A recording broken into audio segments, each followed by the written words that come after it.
नमस्ते सबैजनालाई तपाईहरुलाई स्वागत छ हाम्रो भिडियो च्यानल आकाश बायोलोजीमा। म डाक्टर आकाश राउत र हेर्नु नै भइरहेको छ तपाईहरुलाई टपिक। यो टपिकको नामै छ how to fill up OMR sheet in MEC entrance exam. हामी सबैलाई थाहा छ यही विकमा चाहिँ एमईसी ले अन्डर ग्रेजुएट लेभलको MBBS, BPS, BDS, BSc nursing तथा भेरियस इन्ट्रान्स एक्जामहरु लिइरहेको छन् र त्यसमा हामीले हरेक साल विद्यार्थीहरुबाट सुन्छौं कि विद्यार्थीहरुको रिजल्ट चाहिँ इन्भ्यालिडेट भएको छ। यो इन्भ्यालिडेसन हुनुको मुख्य कारण भनेको एमईसी को जुन यो ओएमआर सिट हो यो राम्ररी फिल अप नगरेर हो है त, या फिर तपाई कहिलेकाहीँ कम मार्क्स आउनु कारण पनि यो ओएमआर सिटहरु राम्ररी फिल अप नगरेर हो। र यो ओएमआर सिट कसरी फिल अप गर्ने त्यही बारेमा आज भिडियो बनाउन गइरहेको छु। ओएमआर सिट फिल अप गर्नेको पहिलो चरणमा सबैभन्दा पहिला हामी हेर्छौं फर्स्ट नेम, मिडल नेम र लास्ट नेम। यो तीनवटा कुरा विद्यार्थीले थाहा राखिराख्नु पर्ने हुन्छ है त। तपाईको जे फर्ममा लेखेको तपाईको एडमिट कार्डमा जे छ त्यही कुरा लेख्ने हो। जस्तो यहाँ लेखिने भनेको सबै कुरा ब्लक लेटरमा हो, पहिले बुझ्नुस् है त। जस्तो मेरो नाम आकाश राउत हो भने म यहाँ लेख्छु है त, ए के ए एस एच आकाश म लेख्छु है त। क्लियर? यो ब्लक लेटर सबै एउटामा। मैले मिडल नेममा केही पनि कुमारहरु लेख्दिन, प्रसाद भने छैन भने केही नगर्ने, यस्तो काटकुट नगर्ने, छोड्दिने। र लास्ट नेममा मेरो नाम राउत हो भने के लेख्ने त, आर ए यू टी। के आयो त, आकाश राउत मेरो नाम हो त मैले आकाश राउत लेखे।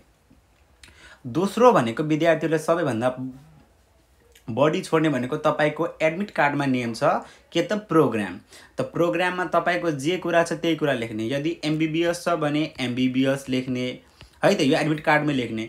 यदि तपाईको बीपीएस छ भने बीपीएस लेख्ने, बीडीएस छ भने बीडीएस लेख्ने। तेस्रो भनेको हुन्छ important roll number.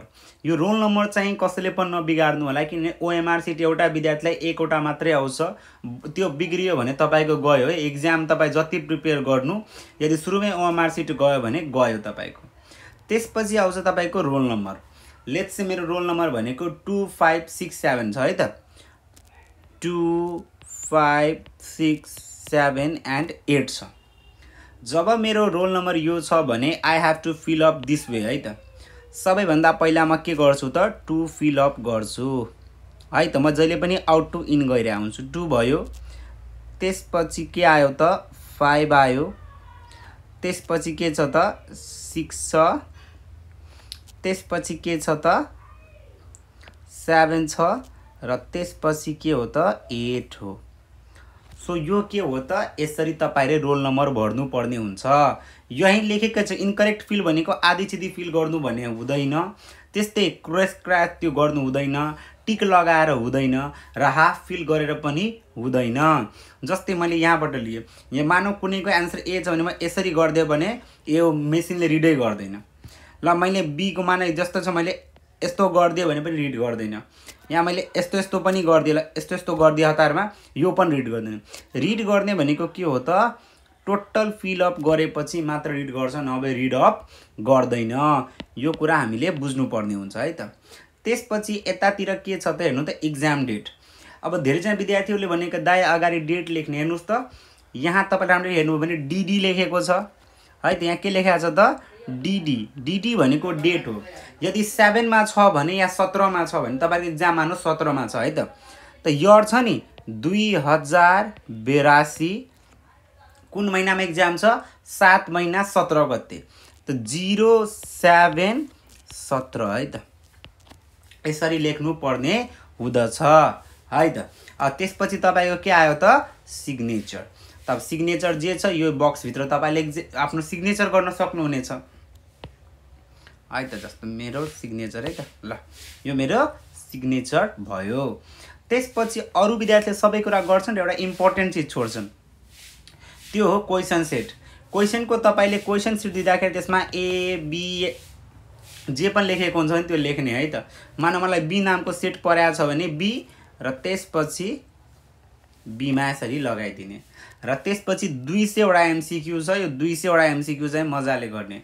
What I must tell you हैन, तपाईहरुले एमसीक्यू गर्दाखेरि सबै एमसीक्यू पहिला एकैपल्ट भर्नका पनि लेपिदो रहेछ के, जेल पेन त्यही दिन्छ। सो भर्सक के गर्ने, 10-10 वटाको चाहिँ या 20-20 वटाको सेट गर्ने गरी गर्ने के। एउटा यता गर्यो, त्यसपछि यता गर्ने है त, त्यसपछि यता गर्ने गरे यहाँ पनि फेरि यहाँ पनि यस्तो गर्यो भने लेपिदो रहेछ के।